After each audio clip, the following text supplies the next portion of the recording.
So I was chatting with a Slack user, and they were asking me about potentially using Fulcro inside of a Reframe app. And I'd been sort of pondering and musing around that for some time. I know that Reframe uses more of an event slash subscription slash reducer style of UI control, and people like the hiccup syntax of the UI, although you can get that by just using Sublana with Fulcro. But it got me to thinking whether or not and how easy it would be to use Reframe. Now, disclaimers, I'm not actually a Reframe user. I have not written an application of any size with it, and I'm not even sure that the things I've written here that I'm going to show you are well reasoned and insightful. They seem to work. I think it's an interesting avenue to go down. Particularly, it makes it much easier to introduce Fulcro and its concepts into an environment perhaps where you're already using Reframe and you'd like to get the advantages of the full stack graph support that Fulcro has. Well, Fulcro is written to actually run headless, so you can let something else control the UI and let Fulcro just control the database. Now that's the main aspect that I'm not sure how I looked at Reframe's internal architecture enough to know whether or not it's truly happy with what I'm doing, but it's tolerating what I'm doing. So let me walk through the project here. So my intention is to show you that Fulcro's full stack abilities can be used with Reframe doing the rendering, and you get a lot of leverage out of that. A lot of the namespaces in Fulcro work just fine on nothing but the database. You don't have to have Fulcro control the UI. Now you do lose some things. Of course, Fulcro gives you just kind of a different model of doing a few things. You're not going to be able to use things like the dynamic router. You probably would be able to use things like UI state machines, I'm guessing, form state for doing minimum form diffs, etc. So you can get a lot of mileage out of the full stack support in Fulcro while not using all of Fulcro. So let's play with this. So we're doing a full stack example here. So I've put together kind of a minimum template. I've got a user namespace where I've got a start, a stop, and a restart that will reload namespaces. So I get at least some, server-side code reloading, and I'm using mount as the thing to control state. So you can see the server here is pretty simple. I'm using Fulcro's config mechanisms to load config files. It's really simple. It just lets you define a defaults Eden file with things you'd like as defaults, and then a dev or production or whatever Eden file. When you load an alternate config file, you name which config file you want to load, it basically deep merges the target file over top of defaults. That way you don't have to specify everything. So like in in dev mode, I want debug logging, but by default, my logging level is info, that sort of thing. So that's all that is. There's middleware. The middleware is pretty straightforward. I generate the index page using hiccup.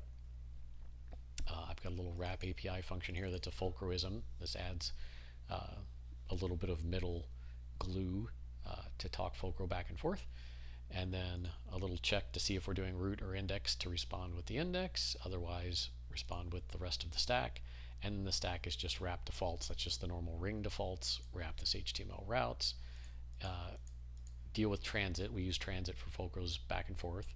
Wrap API, there's where we do the handle request that hooks into it. And then not found if nothing knows how to handle the request. So standard middleware. And then the parser, or rather the Fulcro system uses a pathome parser to give you EQL parsing, right? Because that's what Fulcro speaks in.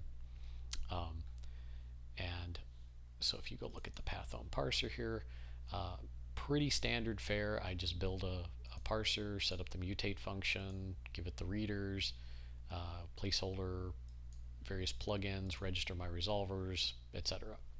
So just standard pathome stuff. I do have an all resolvers var here that's holding all of the resolvers I've defined. And if we go and look, I've got a mock database here, which is just a quick data script database. So it's like Datomic, where you can just specify a very minimal schema where you specify your refs and identities, and then we can transact some data. So you can see I've made a database with a schema, and then I've transacted in 4 people, all happy. Some have children, right? So person 4 has children 1 and 2, which is, Amy and Sam, etc. And everyone's got an email address. And then some people have addresses. So person address here is address 6. So there's address 6, Broadway in Miami. So that's the database. And then in terms of the model, I've defined just some simple resolvers. So to get the details of an address, you supply an address ID, and then this will give back the street and city. And this just does a plain, datomic style pull query. I guess I'll get rid of the logging there. Person has a few more. It has a top level resolver where it requires no inputs. It'll just output all the people in the database by their ID. And then there's a person resolver that can take that ID and join it to the details of the person, an address ID and a person ID. And of course, then the other resolvers like this one and the address resolver can fill any additional details.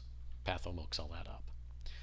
So all these resolvers get placed into a vector. Again, this is just standard EQL Pathom parser stuff. They go in here. And so now if I stand up this the server, which I can do in the user namespace. So this is just essentially a REPL, and I've already started Shadow CLJS here. So I just did a yarn for the client side, Shadow CLJS watch main. I can go here to port 9630, and I can see the build progress whenever I change something. We'll see that in a minute. And then all I've got running here is a REPL, which is just that basically. I just have it running inside of IntelliJ so I can send things to it. Alright, so I'm going to restart. It runs the thing on port 3000. And so now if I've got in the Chrome store, there is a Fulcro Inspect Dev tool. And already in this Fulcro Inspect Dev tool, I actually have to load the app. So I'm running on port 3000, so I can load the app, go to the Fulcro Inspect tool, and already I can jump to the Query tab. This button asks it to load indexes. You see it ran a transaction over there. And so now it'll give me autocomplete. So I can say, okay, I need to join on all people, and I want person, address, and then I get a result that says, I need to widen that out a little bit for you to be able to see the details. Here's all people. 2 of the people do not have addresses, and 2 of the people do, and their address is 100, 101. And so then I could say, oh, well, I need to obviously join on that. So I'll say person address, and then maybe I'll get see the autocomplete street and address city, run that. Okay, there's where those people live. Oh, well, it might be nice to know who these people are. So let's ask for their email address. Oops. I want to get a new line here without autocomplete. And so now I can see those. So you can see we've already got the Graph API for pulling things from the network, and the server is responding as. So nothing special there. That's just standard Pathom, and the Fulcro tool. This query tab and the Index Explorer and such are available in Pathom Viz, which is a standalone tool for Pathom. So you could still use it that way. But it's nice to see once you've got this integration working, you can just use this. So now to the integration. So let's talk about the client side. So this is really light. In the application, I just made this quick little helper function. And so here's my approach. I'm generating a standard Fulcro app. I'm turning off all rendering. So I'm basically telling it to render root, you do nothing, to hydrate root, you do nothing, and to do an optimized render, you do nothing. Fulcro is fine being headless, but it will call these render functions, so we need to make sure that they're not going to fight over the UI. And then the other thing I'm doing is a bit of a non-standard thing. Fulcro doesn't really care. It generates an atom for its state database, but it doesn't really care if you set one you'd rather use, and so I'm setting reframes DB to be Fulcro's state atom. So now both Reframe and the Fulcro app are using the same R atom as the database. And so then I can say def once some Fulcro Reframe app, and then just give it the standard Fulcro options, and here I'm setting it up with an HTTP remote to whatever host I loaded from @/API. So that just matches my middleware. So now I've got a single page app that is a Fulcro Reframe combined app. So that's really all we had to do to set it up. So then let's see how to actually use it and what we get out of this. So really only one namespace left. Um, so I'm going to hide that, and let's look at this. So setup wise, I defined a render function and then a refresh and an init. So over here in my shadow CLJS file, I said main, to start this application you call the init function, and during development after a load call the refresh function. So init does a headless setup for Fulcro. This is a standard function. Fulcro supports server-side rendering, so the idea that it will be running without a DOM is known to it. So it has this function for saying, all right, I'm starting you up. Here's your root component, which can just be a dummy component that queries for everything and has nothing. And whether or not you want to initialize the state or not depends upon whether or not you make root actually have something interesting in it. So you could do initialization like Fulcro does initialization, or just ignore it. Right? Set this to false and just let it run. This normally happens on mount, but because we're not going to actually mount the Fulcro app, this tells it to connect to the Fulcro Inspect Chrome tool. So if you want the tooling, you can do that. And then of course render does the reframe render function onto the app div. So that's the setup there. From here we can write standard reframe stuff, and we can mix in Fulcro stuff. So you see we're doing data fetch loads here, we're doing transacts here, but we're doing subscriptions here and here. So let's look at how those work. So first of all, the Fulcro database, you'll end up with a UUID in here that Fulcro Inspect uses because you can run multiple Fulcro apps on a single page, so each one gets assigned a UUID so you can choose amongst them. Okay, so let's kind of run through some of the pieces here. I've used defsc, which is a Fulcro-ism, so that I can define normalized queries and idents. So I want a normalized database, and this is just standard Fulcro fare. I actually don't need my live template, and IntelliJ generated those bits for me. All I really need is the query and the ident. So the query is what props I want to query from the database. The ident, really just think of it as the key in the query that stands for the thing's unique key. And person, same thing. So person ID is this guy's identity, and then it also has an address whose query comes from address, and an email, whether or not they're happy, and then a recursive query to itself that says its children are also persons. So that's what the ... The quote's there because otherwise that is a symbol and you'll get a compile error. So that just makes sure that the ... is recognized as a plain symbol. All right, so we have a way to query for people and recursively even, and addresses. That's kind of nice. And so now we need a way.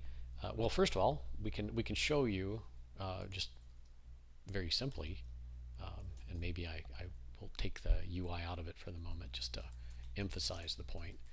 So the app's got nothing on it. So something like this load in Fulcro, you can give it the app, the key that you want to start the query at, and then the component that has the subquery. And the reason you give these components is because you've got a subtree, so it can use this component to figure out the ident, to figure out how to normalize it. So when I run this load, we watch the database on the left. Oh, have to be in a closure script REPL, sorry. Start a closure script REPL, which is just an in REPL. So we'll connect to that browser window.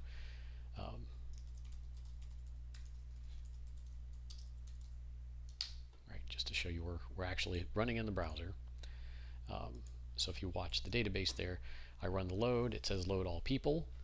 So all people points to person 4, 3, 2, and 1, and then person 1, 2, 3, and 4 point to address 101 and 100, and their children point to person 1 and 2 and person 3. So we have a completely normalized database that has all the people and their addresses, and then of course up here in the address table we have address 100 and address 101 with their normalized data.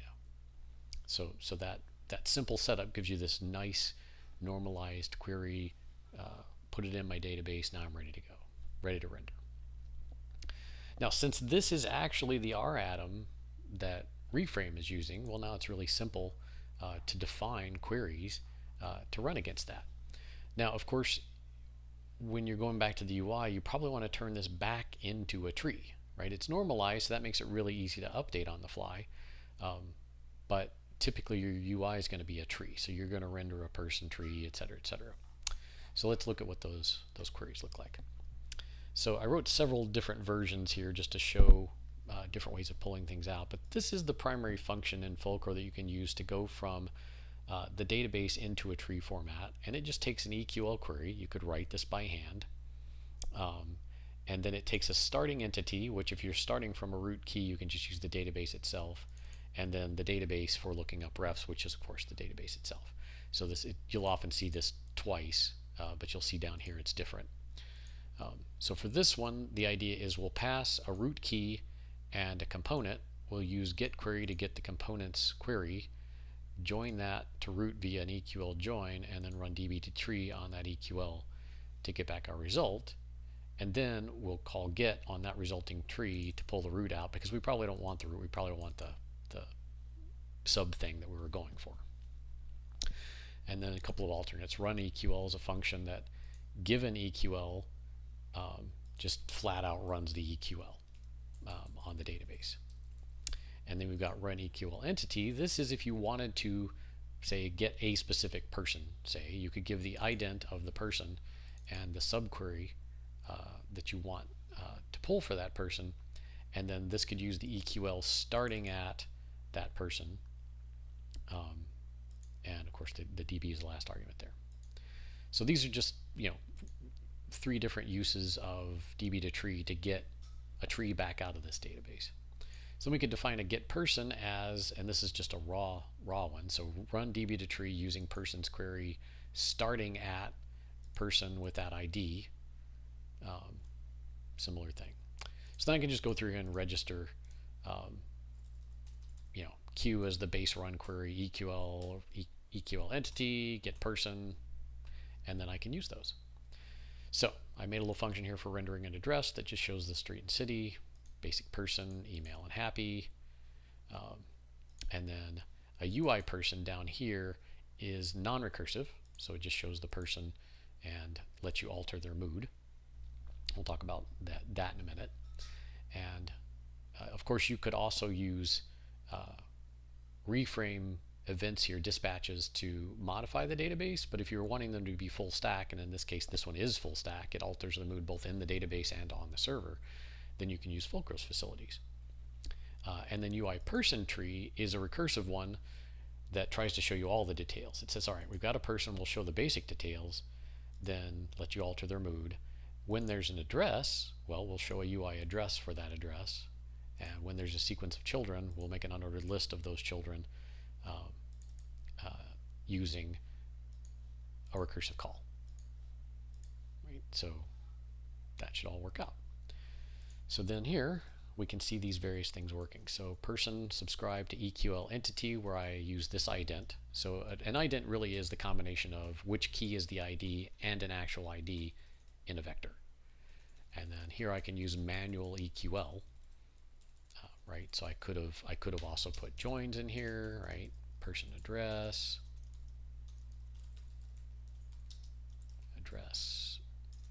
street, you know, what have you.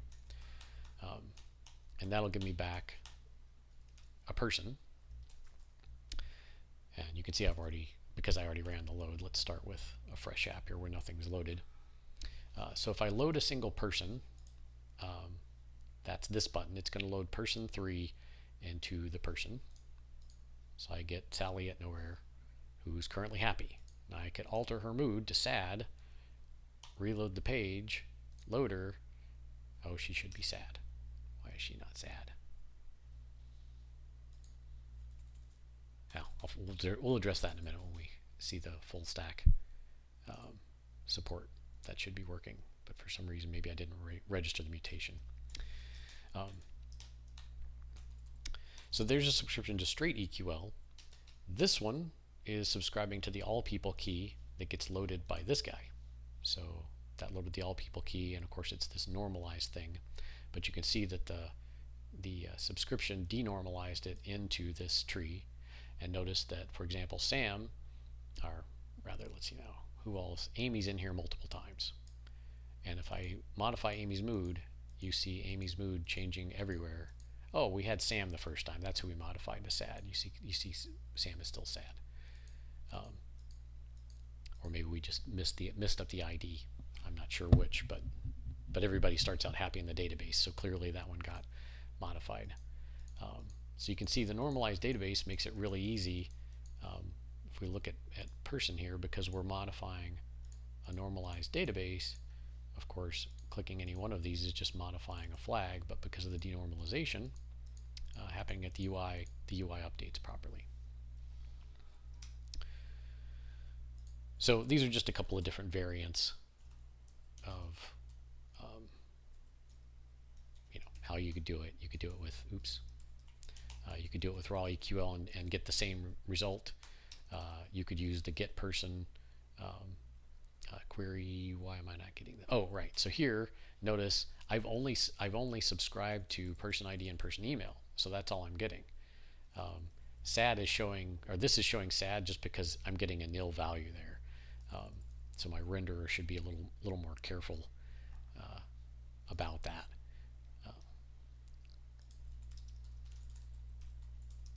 But if I change the EQL there, then that should fix the ones that are actually happy. So you can see this is a little bit tedious to have to go through and spell the EQL every time, whereas using Fulcro components to just define the queries gives you a much cleaner way to say, I want that whole subtree of these things. And then, of course, defining specific queries where you've hand-coded them in Reframe gives you a similar kind of result. I want person 3. Okay, let's go back to the ones that work completely.